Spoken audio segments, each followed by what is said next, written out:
Serial में आने वाला है एक नया एक्ट। प्रेम को पता चल जाता है कि गौतम अकाउंट्स में 13 फेरबदल कर रहा है, कारण वो सारे पैसे निकाल ले रहा है। ये कहता है मैं पूरी फैमिली की अब तुम का भांडा फोड़े बिना पाने वाला हूँ और उसे धक्के के मार से बाहर निकालूंगा। हमारे घर को दिन के दिन खुला करता जा रहा है। तभी फिर सारी अकाउंट डिटेल लेके पहुंचता है और को सारी बातें बताने लगता है, जिसके कारण फैमिली के पैरों तले जमीन निकल जाती है। गौतम घर में आता है। गौतम को देख के पूरी फैमिली बगुला हो जाती है और पराग कहता है कि तुम ऐसा करोगे, मैंने तुम्हारे बारे में बिल्कुल भी नहीं सोचा था। इतने घटिया कैसे निकले? गौतम काफी डर जाता है। उसके अचानक इनेक हो चुका है जो मुझे आज तक ऊंचा आवाज में बोलते नहीं, मुझे जलील कर रहे हैं। तभी यह कहता है कि पापा आखिरकार आपको क्या कहना चाहते हो? तभी यह कहता है कि तुम्हारा भांडा फूट चुका, मैंने सारे अकाउंट डिटेल दे चुका हूँ। तुमने क्या क्या किया है? तुमने इतने सारे पैसे खर्च किए। गौतम कुछ भी नहीं बोल पाता है और चुपचाप खड़ा हो जाता है।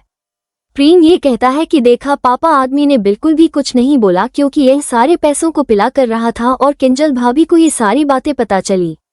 उसने किंजल भाभी पर झूठे इल्जाम लगाए, अपने ऑफिस से निकलवा दिया कि पांडा ना भूट पाए। और मैंने जब किंजल भाभी से बात करी, उसने किंजल भाभी को 5 लाख रुपए दिए। डिटेल की रिपोर्ट ना बनाने किल भाभी नहीं मानी को किसी ने किंजल भाभी को जॉब से ही निकलवा दिया। तभी मोटी बाप पे चौंक जाती है और यह सोचती है कि यह सच्ची नहीं हो सकती। उनको ये बोलती है कि तुझे कोई गलतफहमी हुई होगी, ऐसा नहीं कर सकता है। गौतम इस फैमिली के बारे में सोचता है। अभी यह कहता है कि जो अपनी बीवी के बारे में नहीं सोच पाया, बारे में क्या ही सोचेगा। हमेशा प्रार्थना को जलील की, अब हमेशा पे हाथ उठाया, पर अब लोगों ने उसकी एक नहीं सुनी। थोड़ा बहुत माँ सुनना स्टार्ट करी थी। टीमा भी अब पूरी तरह से बदल चुकी है। प्रार्थना के बारे में सोचती उसे वो अपने बारे में सोचने में लगी रहती है। तभी तिया कहती है कि पिंग है तू क्या कह रहा है? मैं प्रार्थना के बारे में नहीं सोचती हूँ। प्रेम ये कहता है कि आप अपने गिरेबान में क्यों नहीं झांकती? ख्याति माँ कहता है कि मैंने कुछ भी नहीं किया, आप लोगों को गलतफहमी हुई है और किसी ने मेरी झूठी रिपोर्ट बना के दी है। तभी यह कहता है रिपोर्ट मैंने खुद निकलवाई। ठीक कैसे बनेगी? क्या तुम बता सकते हो? मुझे सब कुछ पता चल चुका है कि तुमने क्या क्या किया है और तुम किस तरीके से इस घर को खोखला कर रहे हो। मैं तुम्हें एक बात बता दूं गौतम, तुम्हारी जिंदगी में कुछ भी अच्छा होने वाला नहीं है। मैं अब कुछ अच्छा होने नहीं दूंगा, अपनी जिंदगी पूरी तरीके से बर्बाद कर दूंगा। तभी काफिया डर जाता है और मोटी बाप के पास आती है, उससे कहती है तुझे शर्म नहीं आई ये सब चीजें करते हो और पागल हो चुका है तूने हमारे घर में रह के हमारे घर को खोखला करने की सोची, ये नहीं छोड़ूंगी। तभी पराग कहता है इस जैसे आदमी किसी को भरोसा करने के लायक नहीं है, अपने घर का बेटा मान, तूने क्या किया? हमारे घर को ही खोखला किया है। और तुम तो एक बात जान ले, जो भी तूने किया है तुझे कभी माफी नहीं मिलेगी, तुझे कभी माना साथ साथ इंसाफ मिलेगा जो तुझे होगा, मेरी फैमिली भी तुझे नहीं पहचान पाए। प्रम ये कहता है पर मैं बताता हूँ। मोटिवा ये कहती है कि प्रेम तुझे कुछ भी करने की जरूरत यह है कि बागी जिंदा है, वही इसे बताएगी कि इतनी बड़ी गलती करी है चीजें करके और मैं इसको ही छोड़ूंगी जिसने मेरा पास का घात किया है, मेरी पोती को ये कैसे बदनाम किया, क्योंकि अब मुझे ना विश्वास है इन बातों पे भी तो मेरी बेटी के बिजनेस को कैसे खराब कर सकता है और वो अपनी जिंदगी में कितना घटिया होगा मुझे नहीं पता है। तभी तो ये कहता है कि मोटी बाप मुझे गलत समझ रही, ये बिल्कुल गलत रिपोर्ट है, ये टाइम दीजिए, मैं आपको बिल्कुल सही रिपोर्ट लाके दूंगा। तभी मोटीबा ये कहती है अरे प्रेम हमसे कभी झूठ नहीं बोल सकता, अपने पापा के बिजनेस में कुछ अब फेरबदल नहीं करेगा और जो तुमने किया है तुम्हें कभी माफी नहीं मिलेगी। हाँ दोस्तों, अब क्या होगा आने वाले एपिसोड? आप अपनी कमेंट बॉक्स में राय हमें जरूर बताएं। अगर आपको यह वीडियो पसंद आई है तो आप इस वीडियो को लाइक करें, हमारे चैनल को सब्सक्राइब करना ना भूलें। अनुपमा सीरियल के ऐसे ही डेली अपडेट सबसे पहले देखने के लिए हमारे चैनल टेली एक्सप्लेन को सब्सक्राइब करें। प्रेम अनुपमा के सच से परेशान हो जाता है। अनुपमा प्रेम से पूछती है कि क्या हुआ? प्रेम कहता है कि कुछ नहीं। अनुपमा कहती है कि मैंने बहुत दिनों बाद मुस्कुराना सीखा है, अब बस यही प्रार्थना है कि इस कंपटीशन में हमारी टीम जीत जाए। वो प्रेम से पूछती है कि तुम्हें क्या लगता है, क्या हम जीत जाएंगे? प्रेम मुस्कुराते हुए कहता है कि आप जरूर जीतेंगी। अनुपमा आशीर्वाद देते हुए कहती है कि मैं रोज तुम दोनों के लिए प्रार्थना करती हूँ, राही का सपना भी जरूर पूरा होगा। फोन काटने के बाद प्रेम परेशान हो जाता है। प्रेम भगवान से कहता है कि आप ये क्या खेल खेल रहे हो? माँ और बेटी एक दूसरे के सामने कॉम्पिटिटर बनकर आने वाली हैं, अब मैं क्या करूं? मैं किसको बताऊं? प्रेम फैसला करता है कि अब पूरा खेल भगवान के हाथ में है, मैं किसी को कुछ नहीं बताऊंगा। दूसरी तरफ शाह हाउस में लीला, किंजल और अंश मिलकर पुराने पीतल के बर्तन ढूंढ रहे होते हैं। अंश और किंजल को बर्तन नहीं मिलते तो लीला परेशान हो जाती है। लीला कहती है कि ऐसे बर्तन कहाँ चले गए, वो बर्तन बहुत पुराने थे। अंश कहता है कि आपने कहीं और रख दिए होंगे। लीला भड़कते हुए कहती है कि मैं इतनी बूढ़ी भी नहीं हुई कि भूल जाऊं, मुझे पूरा विश्वास है कि वो बर्तन यहीं पर रखे थे।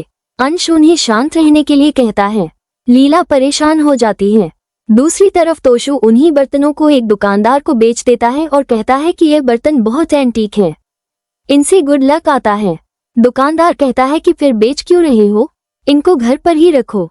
तोशु कहता है कि मैं अनुपमा का बेटा हूँ, हम तो सबका भला चाहते हैं इसलिए बेच रहा हूँ, मुझे तो बस कुछ करोड़ रुपए मिल जाए तो मैं अपनी जिंदगी काट लूंगा।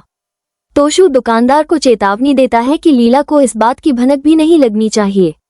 दूसरी तरफ सरिता और रीता अनुपमा और भारती के साथ डांस कॉस्ट्यूम की चर्चा करती हैं और कहती है कि डांस के कपड़े भी जरूरी होते हैं। अनुपमा भी सहमत होती है। सभी परेशान होती हैं और सोचने लग जाती हैं।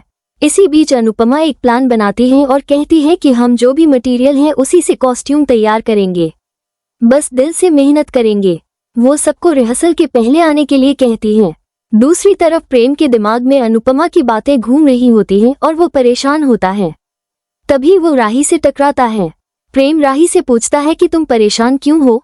राही कहती है कि इतना बड़ा कंपटीशन है तो डर लग रहा है, रोजाना रिहर्सल में कुछ ना कुछ गलती हो जाती है। प्रेम हल्के अंदाज में कहता है कि कोरियोग्राफी बदल लो। राही कहती है कि इतना समय नहीं है। राही को डर होता है कि वो इतना सब कुछ कैसे संभालेगी। प्रेम उसे शांत करता है और गहरी सांस लेने के लिए कहता है। राही पूछती है कि तुम्हें क्या लगता है, क्या मैं जीत पाऊंगी। प्रेम हाँ कहता है तो राही कहती है कि तुम इतने श्योर कैसे हो। प्रेम कहता है कि तुम्हारे पास माँ का आशीर्वाद है। राही हैरान होती है तो प्रेम बात संभाल लेता है और कहता है कि मैं दुर्गा माँ के मंदिर गया था, तुम्हारे साथ उनका आशीर्वाद है। प्रेम राही को हौसला देता है और डांस पर फोकस करने के लिए कहता है। राही कहती है कि मैं अपने आप को साबित करूंगी, तभी मैं अपनी पहचान बना पाऊंगी। इसी बीच परी राही को डांस कॉस्ट्यूम देखने के लिए बुलाती है।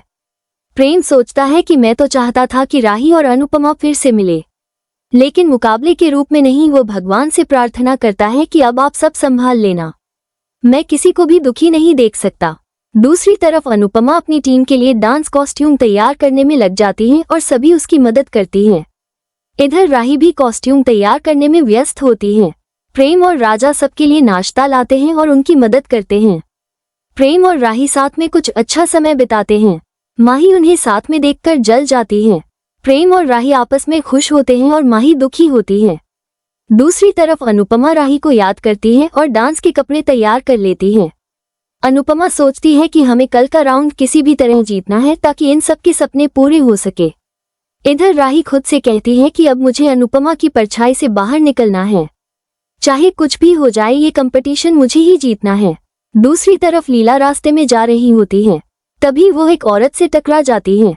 लीला उसके हाथ में उसका बर्तन देखती है और कहती है कि यह मेरा डिब्बा है। दोनों में बहस हो जाती है और दोनों एक दूसरे को चोर कहती हैं। लीला कहती है कि यह मेरा डिब्बा है। वो डिब्बे पर उसका नाम दिखाती है और डिब्बा छीन लेती है। वो औरत कहती है कि यह डिब्बा उसके बेटे की दुकान पर रखा था। लीला हैरान हो जाती है और उसे तोशु पर शक होता है। वो तय करती है कि वो तोशु को सबक सिखाएगी। दूसरी तरफ अनुपमा की टीम डांस प्रैक्टिस कर रही होती है। अनुपमा और भारती बात करती हैं। भारती कहती है कि आप थोड़ा आराम कर लो। अनुपमा जवाब देती है कि जब यह महिलाएं बिना थके मेहनत कर रही हैं तो मैं भी काम करूंगी। भारती कहती है कि आपने इन सबको सपना पूरा करने की हिम्मत दी है। अनुपमा अपना डर जताती है कि कहीं इन सब का सपना टूट ना जाए।